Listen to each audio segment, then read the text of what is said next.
Esse é o Ancapso e nós vamos falar agora sobre a coluna do Pablo Ortelhado que saiu hoje no Globo, que eu acho bastante significativa, até é bem esclarecedora essa coluna aqui. Olha só o que ele diz aqui no título da coluna. STF tem que evitar ser percebido como parcial. Então repara, o problema não é o STF ser parcial. O STF é parcial, a gente já sabe que é parcial, a gente já sabe que está agindo politicamente, né? Mas o pessoal está mostrando que, olha só, o problema do STF, e eu já falei isso aqui outras vezes, né? É que ele cometeu erros demais, deixou muito clara a parcialidade dele, né? Eu já falei para vocês que esse ponto de vista do Ortelhado representa uma parte grande do pessoal no STF. Não é que eles não achem que o STF deveria condenar Bolsonaro a qualquer custo, tem que destruir Bolsonaro, tem que acabar com o bolsonarismo, eles acham que tem que fazer isso mesmo. O problema é que a visão desse pessoal é que, porra, o Xandão andou exagerando, andou fazendo muita merda, andou errando demais. Podia ter feito tudo isso, destruído o Bolsonaro, destruído o bolsonarismo, prendido todo mundo, botado todo mundo na cadeia, censurado todo mundo, de uma maneira muito mais técnica e preventiva, né? Então repara, o problema dele aqui não é o STF não pode ser parcial, não. O STF não pode ser percebido como parcial. Você tem que manter a tecnicidade para evitar a aparência de ser imparcial. E o problema dessa história, como eu já falei para vocês, é que o Alexandre de Moraes está numa rage, né? Ele tá enfurecido, ele tá totalmente ele odeia o Bolsonaro com todas as forças, então ele não consegue agir de forma técnica, de forma precisa, né? Ele acaba perdendo o controle e está arrastando o STF inteiro com ele. Vamos ler essa coluna aqui, porque está interessante essa coluna. Ele realmente pega uns pontos aqui interessantes. Essa notícia foi sugerida por Peter parece o Ayatollah Khamenei, Peter de olho no pacotão lindo do Trump e várias outras pessoas. Obrigado aí ao pessoal que sugeriu notícias lá no nosso site, no visãolibertaria.com. E obrigado a você que está assistindo o nosso vídeo. Se você gosta do nosso conteúdo, por favor, deixa o seu like, se inscreva aqui no canal, né? Então tá aqui o pessoal, ele representa muito bem o pensamento de uma parte da esquerda aqui no Brasil. Como eu falo para vocês, tem uma parte do governo, uma parte da elite aristocrática socialista que está preocupada com o Alexandre de Moraes. Não porque não quisesse que ele atingisse o Bolsonaro, não queriam. O sonho desse pessoal é acabar com o Bolsonaro. Querem matar, o Bolsonaro já falou isso, querem me matar. E ele tem razão. Esse pessoal queria que ele sumisse da equação política brasileira, né? Por quê? Porque tá tudo tranquilo, né? Eles adoram o joguinho que eles estão fazendo ali, o teatro das tesouras ali, PSDB, PT e não sei o que lá.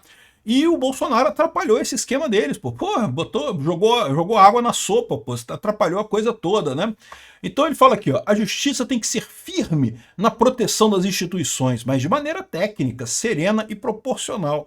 Ou seja, o que ele está dizendo aqui? Xandão, seu burro, tu foi um idiota, não foi técnico, não foi sereno, não foi proporcional e fez merda pra cacete, e agora tá todo mundo vendo que a gente é parcial pra cacete. É isso que ele tá dizendo aqui, ele tá esfregando na cara do Alexandre de Moraes o erro do idiota, né? Então tá aqui, ó, ele vem aqui, ó. Há alguns anos, o Supremo, diante dos descaminhos autoritários do bolsonarismo, eu queria entender isso, cara. Que descaminho autoritário do bolsonarismo. O bolsonarismo acatou todas as ordens do Alexandre de Moraes, tudo quanto é ordem que foi emitida pelo STF, por mais que o pessoal discordasse, foi acatada pelo Bolsonaro, né? Não teve um único momento em que o Bolsonaro afrontou o Congresso, afrontou o STF, chegou perto de vazar as linhas da Constituição e, no entanto, esse pessoal continua falando não do autoritarismo, porque ele era autoritário, ele queria muitas ideias dele. Ué, mas ele foi eleito pelas ideias dele, ele tem o direito de perseguir as ideias dele. Ah, mas ele queria liberar armas para as pessoas. Exato! Ele foi eleito para isso. As pessoas deram para ele um mandato para liberar as armas. E aí o pessoal, não, porque é autoritarismo e não sei o que lá. Então, o Supremo adotou a teoria da democracia militante. E aí ele fala aqui sobre um jurista alemão que teria falado esse negócio. Olha só, eu não sei não, eu acho que ele devia tomar cuidado na hora de citar juristas alemães da década de 30, porque muitos desses juristas alemães acabaram apresentando exatamente a justificativa do nazismo, tá? Eu confesso para vocês que eu nunca li esse cara aqui, o Lowenstein, mas tem um monte de gente, se o pessoal acha que todo mundo na Alemanha lutou contra o nazismo, eles estão errados, né? É um erro, o nazismo foi um erro, ninguém tem dúvida disso, mas uma parte sensível da Alemanha abraçou o nazismo, né? Aqui, ó, segundo Lowenstein, os fascistas se valiam das liberdades asseguradas pela Constituição para se organizar com o objetivo de derrubar o próprio regime democrático. Isso é o que o Lula faz, meu amigo. O Lula faz exatamente isso, né? Usar as liberdades da Constituição para derrubar o sistema. É o que ele está fazendo agora. Não acabou de anular o Congresso completamente à vontade popular através de uma ação no STF, né? Por isso, a democracia deveria desenvolver mecanismos de autodefesa, como proibição de que grupos políticos usem uniformes ou portem armas. Ah, mas aí, olha só, aí tá o erro do cara. Ele tá dizendo que o Bolsonaro é autoritário porque queria armas. É previsível isso, né? Mas, de novo, o Bolsonaro não defendeu armas só para o grupo político dele. Ele defendeu armas para a população em geral. Não tinha nada que impedisse a esquerda de comprar armas também. Qualquer um pode comprar armas. Ninguém era proibido de comprar armas, né?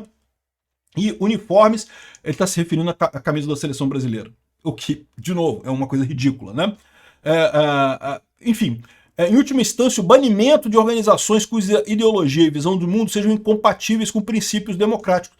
Mas, de novo, qual era o ponto da ideologia do Bolsonaro que era incompatível com princípios democráticos? A população ter armas? Não, os Estados Unidos, que é a maior democracia do mundo, todo mundo tem liberdade para ter armas. A Suíça tem mais armas por habitantes que qualquer outro lugar do mundo. A Finlândia, a Noruega, todo mundo tem armas pra caramba nessa região. E qual que é o problema? A arma não quer dizer nada no final das contas. Esse pessoal tem essa tara de proibir armas na população porque, na verdade, eles querem dar o golpe, né? Aqui, ó.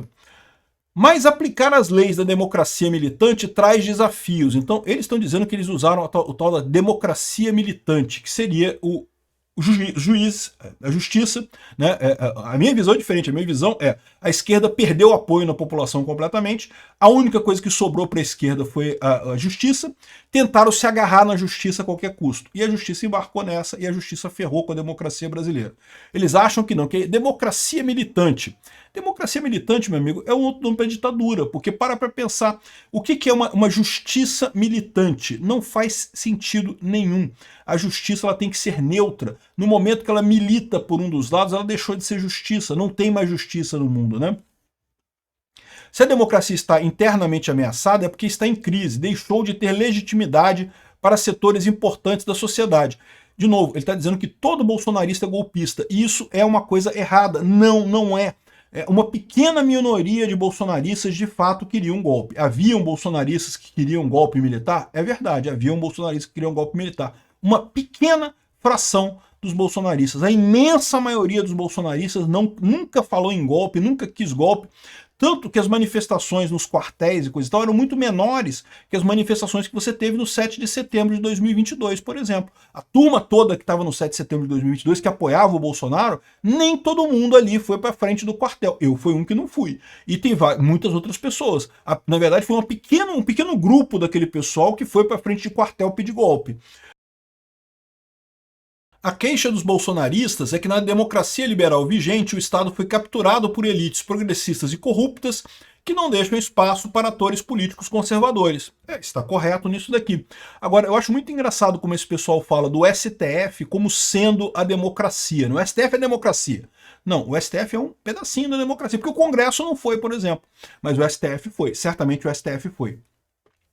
Esse diagnóstico é responsável pela radicalidade da resposta bolsonarista, um movimento que desde o princípio tensiona os marcos liberais da Constituição. De novo, mais um erro. Só na cabeça desse pessoal que o bolsonarismo quer acabar com a democracia ou quer dar golpe, coisa e tal. Não, quer fazer a coisa certa. Tanto que o Bolsonaro, em momento algum, saiu das 4 linhas da Constituição no governo dele. Aqui, ó. Ao adotar uma resposta militante contra o bolsonarismo para tentar defender a democracia, a justiça contém certos arroubos, mas também amplia a crise, fazendo os bolsonaristas, que já não confiavam na democracia atual, sentirem-se que são ainda mais perseguidos, o que definitivamente não há lugar para eles no sistema. Essa coisa é correta, eu vejo dessa forma também. Muita gente fala sobre crítica às urnas eletrônicas e coisa e tal. Na verdade, no final das contas, isso é uma crítica à forma como foi conduzida a eleição, né? Ao fato de que o STF bloqueava qualquer coisa, qualquer argumento do lado da direita. Não podia dizer que o Lula era amigo do Maduro, não podia dizer que o Lula era amigo do Ortega na Nicarágua, não podia dizer nada de mal do Lula. Em compensação, o pessoal da esquerda podia falar o que quisesse de Bolsonaro, botar os memes mais sujos, xingado o mais raso possível, sem nenhuma preocupação. Ou seja, o STF, o TSE, botou o dedão na balança na eleição, na questão da propaganda, né? A contraofensiva populista então se intensifica, alimentando uma espiral de radicalização. É a armadilha populista, segundo, não é bem isso, ele até fala aqui que é outra coisa diferente, que foi definido pelo cientista político fulano de tal da FGV, né? Aí ele fala aqui, ó, a crise atual é vista pelos bolsonaristas da seguinte maneira: quando assumiu a presidência em 2019, Bolsonaro foi tolhido pelo STF, que anulou inúmeras medidas do executivo, principalmente no período da pandemia. Verdade, está correto, é isso que a gente vê mesmo. Ao agir assim, o STF sequestrou a soberania popular expressa no voto a Bolsonaro. É exatamente, o Pablo Atelado está entendendo o problema. Depois das eleições de 2022, Bolsonaro foi atrapalhado de todas as maneiras por um TSE enviesado. De novo, dedão na balança, exatamente o que aconteceu. Mesmo depois de perder a presidência, ele foi prejudicado pela justiça com uma acusação fantasiosa de golpe de Estado que serviu apenas para caçar seus direitos políticos. Enquanto os bolsonaristas apelarão então para os Estados Unidos em busca de socorro, o STF respondeu colocando uma tornozeleira no presidente. Exatamente. Agora, a prisão do Bolsonaro é iminente, não há mais saída para os conservadores no regime atual, eles estão condenados a tentar destruí-lo, né? E o ponto que eu coloco para o Ortelhado aqui é a similaridade disso daqui com o que aconteceu em 64, né? Porque, de novo, em 64 houve basicamente a mesma coisa. A esquerda brasileira queria dar um golpe. Tinha um monte de gente no governo da esquerda, do Jango, do Brizola e coisa, queria dar um golpe. Conseguiriam dar um golpe? Não, não conseguiriam dar um golpe. Era impossível dar um golpe naquele momento. Não teria golpe da esquerda em 64. Mas os militares aproveitaram aquela ocasião para dar um golpe, né? Exatamente o golpe de 64. E aconteceu exatamente isso que você está descrevendo, Ortelhado. A esquerda se sentiu aqui no Brasil incapaz de fazer qualquer coisa, não tinha alternativa política para fazer a sua voz valer no debate político brasileiro. Por mais que eu seja de direita, que eu acho que a esquerda estava errada naquela época, que felizmente eles não tomaram o poder aqui, porque se tivesse tomado o poder a gente teria virado uma Cuba da vida muito piorada no final das contas, mas a verdade é essa, eles foram excluídos do debate político, foram tirados para fora. E aí como é que eles responderam? Eles responderam com movimentos radicais. E é isso que eu temo, porque o que está acontecendo agora, a esquerda está proibindo a direita de se manifestar. O que vai acontecer? Qual que é o resultado natural disso? É a formação de grupos de resistência da direita para tentar usar armas para resolver a coisa. Não tem outra alternativa, a gente não pode falar na arena política, não temos mais voz na arena política, vamos partir para a revolução, né? E aí que é o problema, porque eu espero que isso não aconteça. Eu espero que essa ditadura seja rápida a ponto de não acontecer esse tipo de coisa. Porque aí no que acontecer esse tipo de coisa, aí sim você vai ter uma retroalimentação muito grande com o pessoal querendo pegar em armas e coisa e tal, e aí a esquerda vai radicalizar para defender a segurança aqui no Brasil e coisa. Então vai ser o mesmo de novo que aconteceu em 64, o mesmo repeteco do mesmo script que aconteceu em 64. Agora também, a esquerda acusa a direita de um golpe que nunca existiu, porque nunca teria chance de ter acontecido. O Bolsonaro não tinha apoio no exército, nunca aconteceria o golpe de 2022, e no final das contas estão querendo, porém, calar a direita, proibir a direita de existir politicamente no Brasil com essa desculpa. Ah, mas eles querem a direita limpinha, a direita PSD. Mas isso não é direita, isso é um pedaço da esquerda meio diferente, né? Aqui, ó, esse entendimento que consolida uma parcela ampla da população precisa ser revertido enquanto ainda há tempo. Se o STF entendeu que precisa adotar a tese da democracia militante, ele precisa se tornar político por inteiro e não apenas pela metade. Aqui ele está falando o seguinte: aquilo que eu falei para vocês, esse pessoal já está há muito tempo, o pessoal da SF descobriu que pode fazer política. Caramba, e é facinho, eu posso mandar qualquer coisa, e ninguém pode contestar, porque se qualquer um contestar vai vir para o STF, sou eu mesmo que vou decidir. Oh, que maravilha, eu posso fazer política de maneira fácil, né?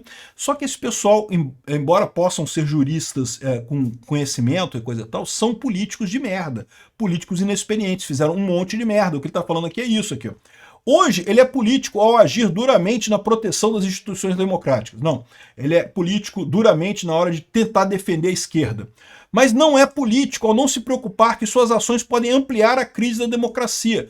O que eu falei para vocês, eles não estão vendo no longo prazo. No longo prazo, qualquer ação que você toma politicamente, ela tem um efeito rebote, ela tem uma visão. Por quê? Porque não vai sumir, nunca vai sumir a esquerda no Brasil, nunca vai sumir a direita no Brasil.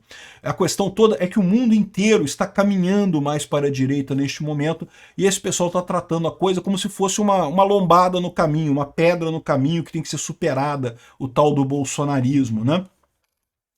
A missão da justiça que quer proteger a democracia liberal é dupla. Por um lado, ela precisa conter os excessos antidemocráticos com firmeza. Por outro, não pode fazer isso de maneira que seja percebida como parcial, impedindo a expressão política dos conservadores. O que ele está falando aqui? É aquela crítica que eu falei para vocês, que não é de hoje, tá? Isso que já tem lá no STF há muito tempo. O pessoal que acha que tem que prender o Bolsonaro mesmo. Mas, porra, Xandão, tu tá fazendo muita merda, cara. Dá um jeito de fazer as coisas mais fácil, aí, mais certa aí, né? Porra, não precisa perseguir o Alan dos Santos a ponto de não sei o que lá, perseguir o Oswaldo Eustáquio e proibir Twitter no Brasil, proibir o X no Brasil. Esse tipo de coisa pegou mal. O que eles estão falando aqui é isso, vocês estão vendo que o Alexandre de Moraes está fazendo muita merda, o STF como um todo está fazendo muita merda. Eles não querem, ele não está querendo aqui salvar o Bolsonaro, ou entender que não vai prender o Bolsonaro. Não, mas tinha que ter feito certo e não sei o que lá, né, coisa e tal, né. O problema dessa história toda é, como eu falei para vocês, né, a política ela vai voltar de uma forma ou de outra. A minha expectativa é que ela voltaria com um presidente de direita em 2026, substituindo os ministros do STF, e então poderia reverter essas decisões idiotas todas que esses ministros tomaram. Mas a verdade é que agora virou guerra aberta. Com a entrada dos Estados Unidos virou guerra aberta. E qual vai ser o resultado disso, ninguém sabe, meu amigo. Guerra você sabe como é que começa, nunca sabe como termina, né? Aqui, ó. Se quiser evitar que a crise da democracia se agrave, o STF precisa ter uma sensibilidade estratégica e visão de longo prazo. Não basta conter o populismo, é preciso também desarmá-lo. Não adianta vencer as primeiras batalhas se essas vitórias contribuem para a derrota na guerra. O que o cara tá falando aqui, literalmente solta o Bolsonaro, acaba com esta porra, acaba com esse processo contra o Bolsonaro. Se você tentar ganhar do Bolsonaro agora, né, essa primeira batalha, né, vamos tornar o Bolsonaro inelegível, tirar de 2026 e não sei o que lá, prender ele, coisa e tal, vai dar merda mais adiante, é melhor deixar o cara sair agora, literalmente. Então eu acho que é importante esse recado que ele tá dando aqui, porque esse pessoal... o Alexandre de Moraes ouve esse tipo de gente, não ouve o Ancapso, não ouve a gente aqui. Eu já estou falando isso há um tempão, ele não vai ouvir, né? Mas esse pessoal, ele pode ouvir.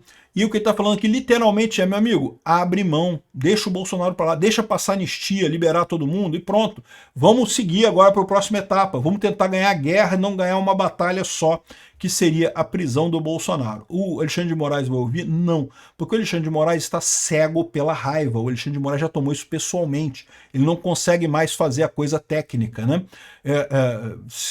No final das contas ele já está movido pela bile, e meu amigo, pode ter certeza, você tomar decisão movido pela bile não é uma coisa boa no final das contas, né? Então isso é interessante a coluna dele, mas não vai mudar nada. Obrigado por assistir o vídeo até o final. Além de curtir, compartilhar e se inscrever no canal, considere se tornar patrocinador com valores a partir de R$ 1,99. Clique no botão Seja Membro abaixo para saber as condições e vantagens de patrocinar o canal.